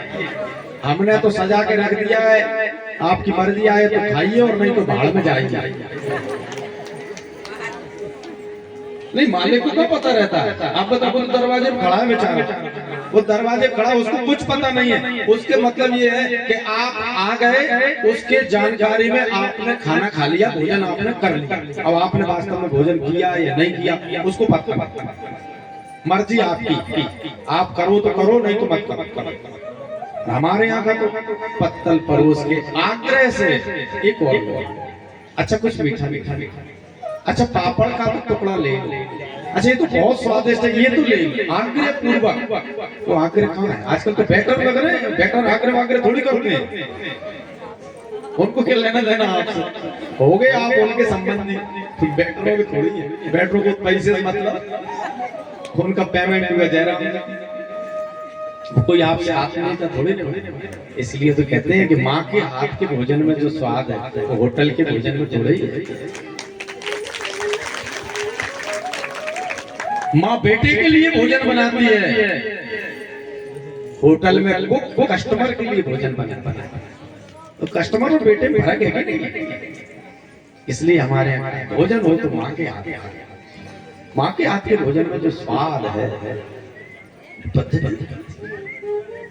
महारानी अपने हाथ से घी का पात्र लेकर के हाथ में घी डाल रही थी, परसाई हो गई, हाथ में घी डाल रही थी।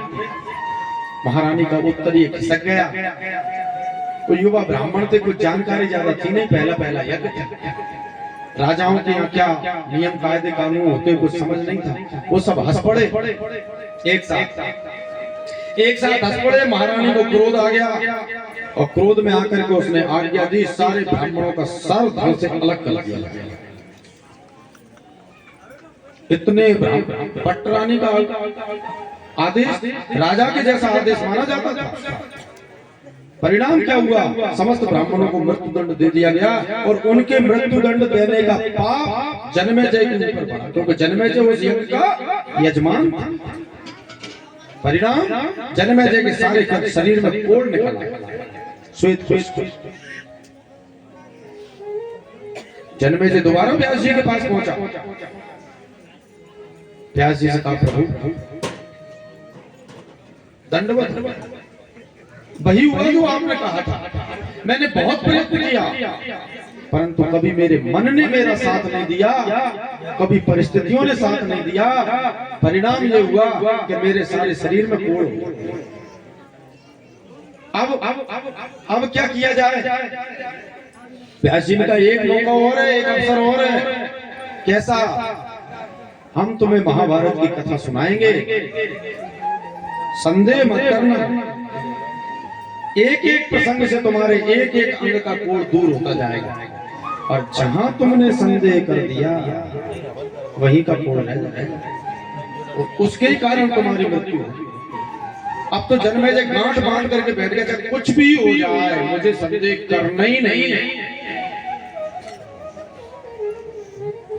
व्यास जी ने महाभारत शुरू किया। एक एक प्रसंग आता, ऐसे ऐसे अद्भुत प्रसंग आते कि जिनमें जन्मेजय को शंका हो जाती। हमें भी बहुत बार शंका हो जाती है, ऐसा नहीं हो सकता है।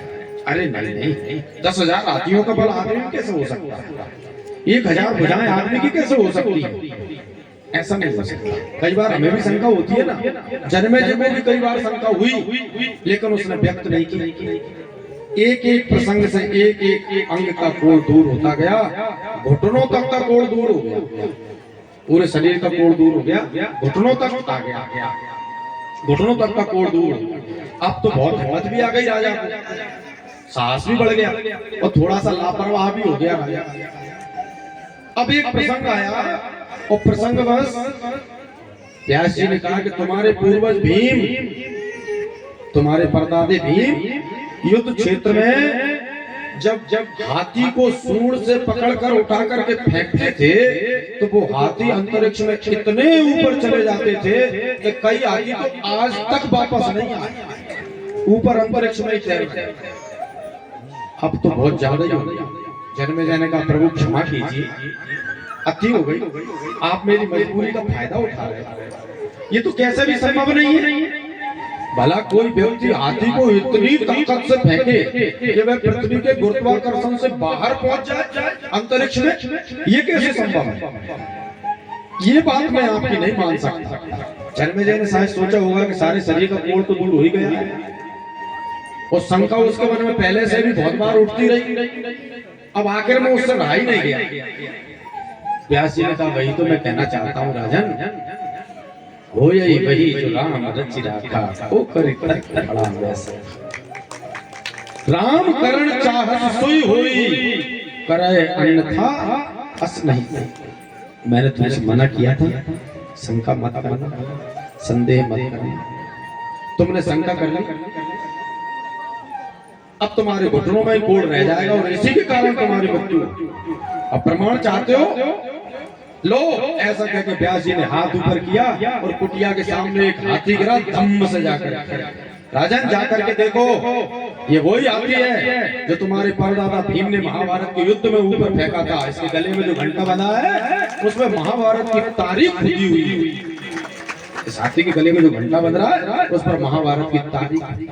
जन्मेजय ने जाकर के देखा, महाभारत की तारीख खुदी थी उस हाथी के गले में जो घंटा बंधा था। महाराज घुटनों का कोढ़ रह गया और जन्मेजय उसी का। बहुत बार ऐसा विचार हमारे मन में आ सकता है कि हम करते हैं, लेकिन हमें सावधान रहना चाहिए। हमारे माध्यम से वस्तु का परमात्मा ही करेगा। अब आज का मुख्य चरित्र सुदामा। अब क्या हुआ? सुदामा जी की पत्नी है सुशीला। भगवान अपनी पत्नी सुदामा जी अपनी पत्नी सुशीला से भगवान के चरित्रों का वर्णन करते रहते। मेरा मित्र कन्हैया ऐसा, मेरा मित्र कन्हैया वैसा। तो बड़ी उत्कंठा थी सुशीला के मन में भी। उसने कहा जाते क्यों नहीं? एक बार जाओ तो सही अपने मित्र। संकोच बस सुदामा जी जाए नहीं। निर्धन ब्राह्मण थे। ब्राह्मण और निर्धनता संभवतः चोली दामन का साथ है। तो बहुत शास्त्रों में लिखा है, सत्यनारायण की कथा से लेकर श्रीमद् भागवत तक उठा करके देख लो, क्या कहें।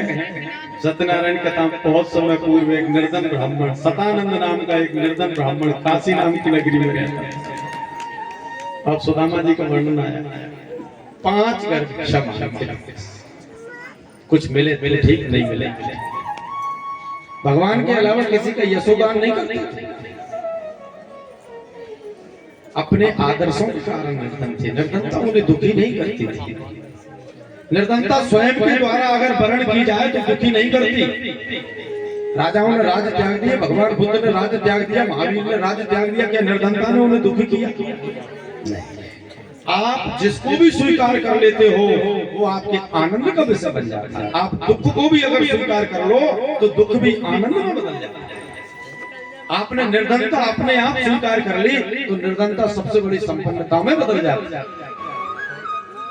ये स्वयं वर्ण की हुई निर्धनता थी,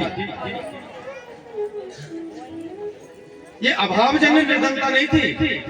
बहुत बार लोग ऐसा कहते हैं कि सुदामा को ऐसा निर्धन बताया गया, ये अभावजन्य निर्धनता नहीं थी। सुदामा के अंदर वो गुणवत्ता थी कि अगर वो चाहते तो राज कभी भी हो सकती थी, लेकिन उन्होंने स्वीकार नहीं किया राजा का गुणगान करना। उन्होंने केवल और केवल द्वारिकाधीश का गुणगान किया। सुशीला ने व्यवस्था की, 5 जगह से चावल मांग करके लाई, अपनी पोटली, अपनी साड़ी में से, अपनी धोती में से, अपने उत्तरीय में से थोड़ा सा चीर पट कपड़ा फाड़ करके पोटली बनाई और पोटली बना करके सुदामा जी को दी। मित्र में लिए भेंट, सुदामा जी भेंट लेकर के जाते द्वारिका, पता पूछते हैं द्वारिकाधीश का। इतना लंबा चल करके आए थे, पैरों में छाले पड़ गए, कांटे लग गए, बीमारी फट गई, खून निकल रहा है, बड़ी दुखी अवस्था में। द्वारिका जब पहुंचते हैं और द्वारिका वासियों से जब द्वारिकाधीश का पता पूछते हैं तो द्वारिका वासी चकित हो जाते हैं। द्वारिका वासी सोचते हैं कि ऐसा तो कभी देखा नहीं कोई, हमारी नगरी में तो कभी कोई रहता नहीं, क्योंकि द्वारिका में निर्धनता थी नहीं। साक्षात लक्ष्मी जहां बसती हो वहां निर्धनता कैसे? तो सारे नर नारी जो बड़े आश्चर्यचकित हो जाते हैं और उस पर भी द्वारिकाधीश को अपना मित्र बता रहा है। ये कैसा ब्राह्मण आ गया यहाँ पर? पता तो बता दिया, सामने जो स्वर्ण जड़ित अट्टालिका है, सप्त प्रसाद जिसके बने हुए हैं, वही द्वारिकाधीश का प्रसाद है, वही द्वारिकाधीश का भवन है, वही द्वारिकाधीश का महल है। पहुंचे द्वारों पर द्वारपाल से बोला, अंदर जाकर के कन्हैया को सूचना। द्वारपाल गए, इधर सुदामा जी सोचते हैं प्रसाद को देखकर, राजभवन को देखकर कि कन्हैया तो अब द्वारिकाधीश हो गया, पता नहीं दिन ब्राह्मणों से याद रहा होगा, नहीं रहा होगा। ऐसा विचार करते हैं और उधर द्वारपाल बुलाने के लिए जाते हैं, भगवान के वास्ते सूचना देने के लिए जाते हैं।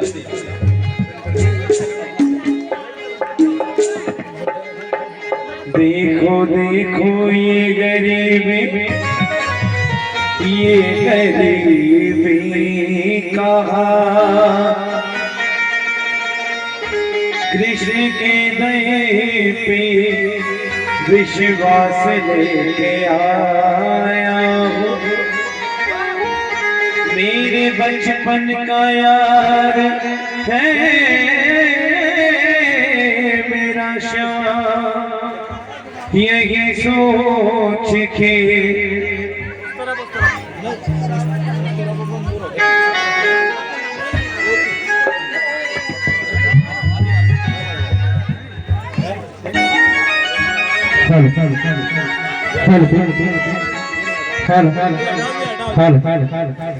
कुर्सी कुर्सी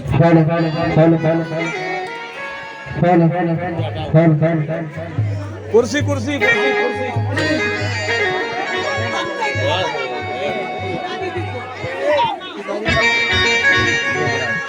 कुर्सी तैयार कंप्लीट है। पहले भगवान के दर्शन कर लो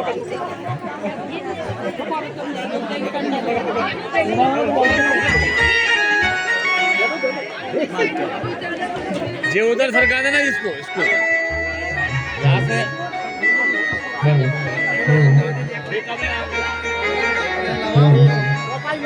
देखिए आप लोग दर्शन करते रहिए और कथा को भी सुनते रहिए। तो जब तक द्वारकाधीश को खबर पहुंचती तब तक तो सुदामा जी के मन में पता नहीं क्या क्या आ गया। अब देखिए आप कुछ भी सोचो, भगवान करुणा निधान है, भगवान दया निधान है। आप विचार करके देखिए ऐसे ऐसे प्रसंग, ऐसे ऐसे प्रसंग, ऐसे एक नरसिंह जी का प्रसंग आता है। जूनागढ़ के नरसिंह भक्त, आपने सुना होगा प्रसंग। पहले बड़े धनवान थे, कालांतर में भगवान की भक्ति में मन रम गया तो व्यापार से मन उचट गया और सारा धन जाता रहा। अब गांव वालों ने गांव के बाहर कुटिया बना दी, वहीं पर रहते। और नरसिंह जी के साथ में कौन रहते? 16 सूरदास। नरसिंह जी के साथ में 16 सूरदास। अब एक बार की बात आपको बताएं कि कोई संत लोग द्वारिका जाना चाहते थे, धन को साथ में ले जाने में श्रम भी था और चोरों का भय भी था। तो जूनागढ़ आए और जूनागढ़ आकर के पूछा जूनागढ़ वासियों से कि कोई ऐसा सेठ हो जिसका यहाँ भी व्यापार चलता हो और वहां भी व्यापार चलता हो, द्वारिका में कोई बड़ा सेठ हो तो यहाँ हमारा धन ले ले और हुंडी लिख दे और हम वहां जाकर के वो हुंडी बुना लें, ऐसा कुछ। और गांव वालों को तो आप समझ लो कि गांव वाले बड़े आनंद लेते हैं बड़ा। तो गांव वालों को बहुत नरसिंह जी को सताने में, उनकी किसी उड़ाने में बड़ा आनंद आता था। तो उन्होंने वो संत महात्माओं से कह दिया कि यहाँ सेठ तो बहुत बड़ा है नरसिंह नाम का, लेकिन दीनहीन वृत्ति में रहता है, भक्त आदमी है, सहज स्वीकार नहीं करेगा कि वो संत है, कि वो बहुत बड़ा धनवान है। आपको जबरदस्ती उसको पास धन रखना पड़ेगा।